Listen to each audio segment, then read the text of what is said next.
Well dear student, पाठ एक भूमिति के मूलभूत संबोध प्रश्न संग्रह 1.2। नीचे दी गई सारणी में संख्या रेखा पर स्थित बिंदुओं के निर्देशांक दिए गए हैं। सारणी के आधार पर बताइए कि दिए गए रेखाखंड सर्वांगसम है या नहीं है। तो ये बिंदु दिए गए हैं ABCD, उसके निर्देशांक दिए गए हैं।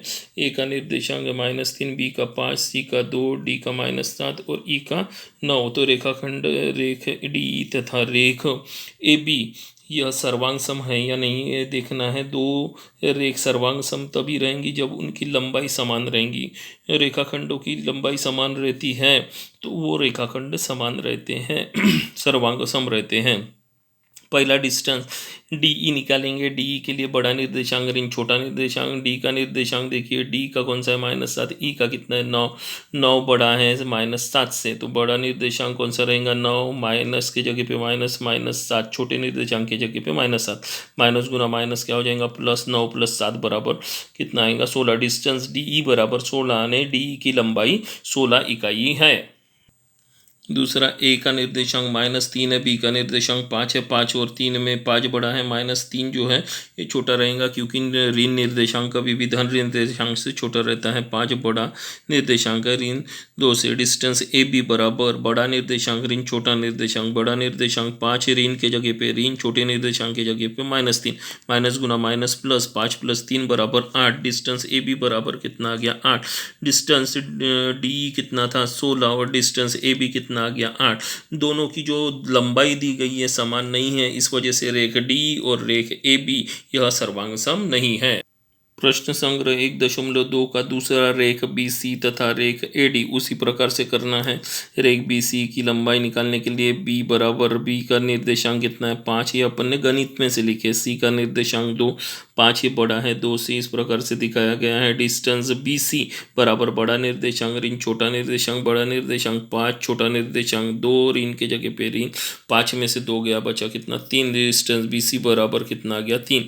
तो BC की लंबाई 3 है। वैसे ही अभी अपन यहाँ पर AD ज्ञात करेंगे। रेख AD, ए का निर्देशांक -3, डी का निर्देशांक -7। तो -3 ये बड़ा रहेगा -7 से। ऋण संख्या छोटी वाली बड़ी रहती है और बड़ी वाली छोटी रहती है, तो ऋण 3 यह बड़ा है ऋण 7 से। डिस्टेंस AD बराबर बड़ा निर्देशांक ऋण छोटा निर्देशांक। बड़ा निर्देशांक -3, माइनस की जगह पे माइनस, छोटे निर्देशांक की जगह पे -7। माइनस गुना माइनस प्लस 7 और -3, 7 में से 3 गया 4। तो यहाँ पे डिस्टेंस AD कितना आ गया 4। इस प्रकार से डिस्टेंस BC बराबर 3 और डिस्टेंस AB बराबर 4। BC की लंबाई 3 है और AB की लंबाई 4 है। इस वजह से रेख BC तथा रेख AB की लंबाई समान नहीं है, और लंबाई समान न होने के वजह से रेख BC तथा रेख AB यह सर्वांग सम नहीं है। तीसरा, रेख B तथा रेख AD उसी प्रकार से करेंगे। रेख B के लिए B के निर्देशांक 5, E का निर्देशांक 9, 9 बड़ा है 5 से। इस वजह से DE डिस्टेंस B बराबर बड़ा निर्देशांक ऋण, ऋण छोटा निर्देशांक। बड़ा निर्देशांक 9, छोटा निर्देशांक 5, ऋण के जगह पे ऋण, 9 में से 5 गया 4। डिस्टेंस B बराबर कितना गया 4। B की लंबाई जो है, B की लंबाई 4 आई है। रेख उसके बाद में डिस्टेंस AD निकालेंगे। डिस्टेंस AD निकालने के लिए अपने को यहाँ पर A देखिए, A -3 है और D -7 है। बड़ा निर्देशांक -3 -7 जब किए थे अपन ने। डिस्टेंस AD बराबर बड़ा निर्देशांक ऋण छोटा निर्देशांक। बड़ा निर्देशांक -3, छोटा निर्देशांक -7। ऋण की जगह पे ऋण, ऋण गुना ऋण धन, -3 + 7, 7 में से 3 गया 4। इस प्रकार से अपने को रेख B तथा रेख AD की लंबाई समान है। दोनों की लंबाई 4 4 आई है। इस वजह से रेख BE सर्वांग सम, रेख AD यह सर्वांग सम रहेगी। प्रश्न संग्रह 1.2 का दूसरा, बिंदु M यह रेख AB का मध्य बिंदु है तथा AB बराबर 8, तो AM की लंबाई कितनी AM बराबर कितना, ये ज्ञात करना है। यहाँ पे AB दिया है, M इसका मध्य बिंदु दिया है। AB बराबर यहाँ से यहाँ तक 8 है और ये AM जो है ये अपने को निकालना है। बिंदु M यह रेख AB का मध्य बिंदु है और मध्य बिंदु होने की वजह से ये जो है ये AM AB का आधा रहेगा। तो AM बराबर AB का आधा। AB कितना दिया 8/2, 8/2 बराबर 4। तो AM बराबर 4 इकाई रहेगा। बिंदु P यह रेख CD का मध्य बिंदु है तथा CP बराबर 2.5। तो रेख CD की लंबाई ज्ञात कीजिए। दूसरा और तीसरा गणित एक सरीका है। यहाँ पे CDP यह जो मध्य बिंदु है और CP बराबर 2.5 दिया गया है और ये CD जो है ये अपने को ज्ञात करना है। बिंदु P यह रेख CD का मध्य बिंदु है। इस वजह से ये बिंदु मध्य बिंदु होने की वजह से CD जो है ये CP जो है CD का आधा रहेगा। CP बराबर CD/2। अभी यहाँ पे CP कितना है 2.5। ये भागा इधर जाके क्या करेंगे गुना 2.5 गुना 2। 2.5 गुना 2 कितना हो जाएगा 5। तो CD बराबर कितना आ गया 5 इकाई। चौथा, यदि AB बराबर 5, BP बराबर 2 और AP बराबर 3.4 सेमी तो रेखाखंडों में क्रम संबंध निश्चित कीजिए। क्रम संबंध ने छोटा बड़ा क्रम संबंध रेखाखंडों की लंबाई पर निर्भर होता है, उनकी लंबाई पर निर्भर रहेगा। सबसे बड़ी लंबाई 5, उससे छोटी 3.4 और सबसे छोटी कितनी रहेंगी 2। 5 किसकी लंबाई है AB की 3.4 AP की और 2 किसकी है BP की। इस वजह से सबसे बड़ा रेखाखंड AB, उससे छोटा रेखाखंड AP और सबसे छोटा रेखाखंड BP। 1.2 पाँचवा, यहाँ पर दिया गया है दी गई आकृति के आधार पर निम्नलिखित प्रश्नों के उत्तर दीजिए। आकृति देखना है और प्रश्नों के उत्तर देना है। किरण RP के विपरीत किरण का नाम बताइए। ये किरण RP है, विपरीत किरण यानी बराबर उसके अपोजिट लाइन में, तो कौन सा रहेगा RS। किरण RP के विपरीत किरण का नाम किरण RS है। दूसरा, किरण PQ तथा किरण RP का प्रतिच्छेदन समुच्चय लिखिए। ये देखिए किरण PQ और किरण RP, इनका प्रतिच्छेदन देखेंगे। प्रतिच्छेदन कितना रहेगा, प्रतिच्छेदन यानी समान भाग। ये देखो समान भाग कौन सा है इतना PQ, किरण PQ। किरण PQ तथा किरण RP का प्रतिच्छेदन समुच्चय किरण PQ है।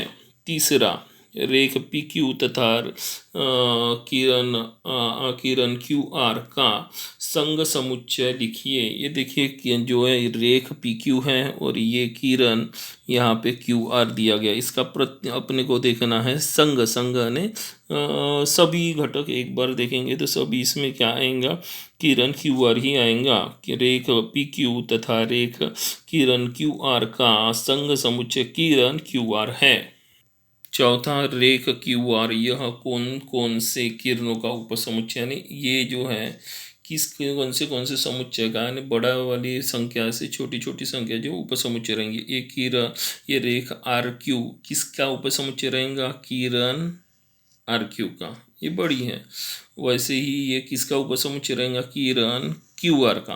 रेख QR यह किरण RQ तथा किरण QR का उपसमुच्चय है। R आरंभ बिंदु वाले विपरीत किरणों के नाम की जोड़ियां लिखो। ये एकदम आसान है। R ये आरंभ बिंदु, R ये आरंभ बिंदु, विपरीत किरण RP और विपरीत किरण RS। किरण RP तथा किरण RS यह विपरीत किरण है आरंभ बिंदु R के। छठवा, यस आरंभ बिंदु वाले किन्हीं दो किरणों के नाम लिखिए। ये देखो S से आरंभ होने वाला इधर RS किरण है और S से आरंभ होने वाला किरण ST है। तो S आरंभ बिंदु वाले किरणों के नाम किरण SR और किरण ST है। किरण SP तथा किरण ST का प्रतिच्छेदन समुच्चय लिखिए। किरण SP और किरण ST का प्रतिच्छेदन यानी समान। समान क्या रहेगा बिंदु S है। 1.2 छठवां प्रश्न के उत्तर लिखिए। यहाँ पे बिंदु दिए उसके निर्देशांक दिए गए हैं, जैसे 1 का 0, 1, 2, 3, 4, 5, 6। इस प्रकार से अपने को बिंदु और उसके निर्देशांक दिए। बिंदु B से बिंदु B से सम दूरस्थ बिंदु कौन सा है। B से सम दूरस्थ कौन सा है C और कौन सा है A बराबर 2 इकाई पे इधर और इधर। तो यहाँ पे बिंदु B से समदूरस्थ बिंदु A तथा बिंदु C है। दूसरा, बिंदु Q से समदूरस्थ बिंदुओं की एक जोड़ी लिखिए। कौन से Q से देखेंगे। Q से समदूरस्थ पे कौन है, Q से समदूरस्थ पे R और Q से समदूरस्थ पे दी। यहाँ पे 2 इकाई इधर 2 इकाई इधर। तो कौन से बिंदु समदूरस्थ है R और P। बिंदु Q से समदूरस्थ बिंदु R तथा बिंदु P है। 1.2 का पहला डिस्टेंस UV ज्ञात कीजिए। u का निर्देशांक -5, v का निर्देशांक 5, बड़ा निर्देशांक 5 है, छोटा निर्देशांक माइनस है। ये दोनों समान दिख रहे हैं लेकिन ऋण वाला छोटा रहता है, धन वाला बड़ा। डिस्टेंस uv बराबर बड़ा निर्देशांक ऋण छोटा निर्देशांक, ऋण की जगह पे ऋण, बड़े की जगह पे 5, छोटे निर्देशांक की जगह पे -5। माइनस गुना माइनस क्या हो गया प्लस, 5 + 5 कितना आएगा 10। वैसे डिस्टेंस पी सी निकलना है, पी का निर्देशांक कितना है -2, सी का कितना है 4। डिस्टेंस पी सी बराबर हम बड़ा निर्देशांक ऋण छोटा निर्देशांक, ऋण गुना ऋण बराबर धन, 4 + 2 = 6। प्रश्न संग्रह 1.3 दूसरा, नीचे दिए गए कथनों के विलोम लिखिए, यानी बराबर उसके विलोम लिखना है, अपोजिट लिखना है। तो यहाँ पे पहला दिया हुआ है, दो समांतर रेखा तथा उनकी तिर्यक रेखा की रेखा दी गई हो तो एकांतर कोण सर्वांगसम होते हैं। इसका विलोम, यदि दो रेखाएं तथा उनकी तिर्यक रेखा से एकांतर कोण सर्वांगसम हो तो वह दो रेखाएं समांतर होती हैं। ये इसका विलोम रहेगा। दूसरा, दो रेखाओं को एक तिर्यक रेखा द्वारा प्रतिच्छेदित करने पर बनने वाली अतःकोण का एक जोड़ी संपूरक हो तो रेखाएं परस्पर समांतर होती हैं। 1.3 का दूसरे का हल, यदि दो समांतर रेखाओं को एक तिर्यक रेखा ने प्रतिच्छेदित किया तो उनके बनने वाले अतःकोण की एक जोड़ी संपूरक होती है। तीसरा, आयत के विकर्ण सर्वांगसम है। इसका विलोम लिखना, यदि चतुर्भुज के विकर्ण सर्वांगसम हो तो वह चतुर्भुज आयत होता है। प्रश्न संग्रह 1.3 का जब भी अपन ने दूसरा देखे थे वो पहले देख लिए, अभी पहला देखेंगे, उल्टा हो गया। 1, निम्नलिखित कथनों को यदि तो के रूप में लिखिए। समांतर चतुर्भुज के सम्मुख कोण सर्वांगसम होते हैं। ये समांतर चतुर्भुज इसके सम्मुख कोण सर्वांगसम होते हैं, उसको यदि तो में लिखना है। यदि चतुर्भुज या समांतर चतुर्भुज है तो उसके संलग्न कोण यह सर्वांगसम होते हैं। या 1.3 का दूसरा, पहले का दूसरा, आयत के विकर्ण सर्वांगसम होते हैं। यदि कोई चतुर्भुज आयत है तो उसके विकर्ण सर्वांगसम होते हैं। यह अपने को याद करना पड़ेगा। 1.3 का पहले का तीसरा, समद्विबाहु त्रिभुज में शीर्ष बिंदु तथा आधार के मध्य बिंदु को जोड़ने वाला रेखाखंड आधार पर लंब होता है। उसका विलोम हल, यदि कोई त्रिभुज समद्विबाहु त्रिभुज हो तो उसके शीर्ष बिंदु तथा आधार के मध्य बिंदु को जोड़ने वाले रेखाखंड आधार पर लंब होते हैं। पाठ 1 का प्रकीर्ण प्रश्न संग्रह 1, निम्नलिखित वैकल्पिक प्रश्नों के लिए यदि दिए गए उत्तरों में से योग्य विकल्प चुनकर लिखिए। यानी ऑब्जेक्टिव दिया है, इसमें से एक अपने को चुनना है। ये IMP है। प्रत्येक रेखाखंड के कितने मध्य बिंदु होते हैं? कोई भी रेखाखंड लेंगे उसका एक ही मध्य बिंदु था, केवल एक और एक होता है। ये इसका आंसर है। 2, भिन्न रेखाएं परस्पर प्रतिच्छेदित करती हो तो उनके प्रतिच्छेदन समुच्चय में कितने बिंदु होते हैं? दो रेखाएं से प्रतिच्छेदित हुई तो उसका बिंदु कितना रहेगा? प्रतिच्छेदन बिंदु केवल एक ही होगा। तो इसका आंसर क्या है? C।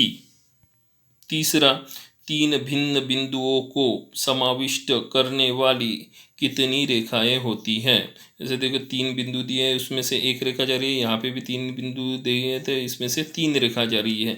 तो 3 भिन्न बिंदुओं को समाविष्ट करने वाली कितनी रेखाएं होती हैं? तो 1 या 3 रेखाएं होती हैं। चौथा, बिंदु A का निर्देशांक ऋण 2 तथा बिंदु B का निर्देशांक 5 हो तो डिस्टेंस AB ज्ञात कीजिए। डिस्टेंस AB बराबर बड़ा निर्देशांक ऋण छोटा निर्देशांक, माइनस गुना माइनस प्लस, 5 + 2 7। तो इसका आंसर C बराबर 7 रहेगा। पांचवा, यदि Q यह P और R के बीच में है तथा डिस्टेंस PQ बराबर 2 और PR बराबर 10 तो डिस्टेंस QR कितना होगा? ये देखिए PR 10 दिया है और PQ 2 दिया है। 10 में से 2 गया तो यहाँ पे कितना बचेगा? 8। तो इसका आंसर B बराबर 8 रहेगा। ये PQ है, PQ बराबर 10, ये कितना दिया है? 2। 10 में से 2 गया तो यहाँ पे कितना बचेगा? 8। इस वजह इसका आंसर C बराबर 8 है।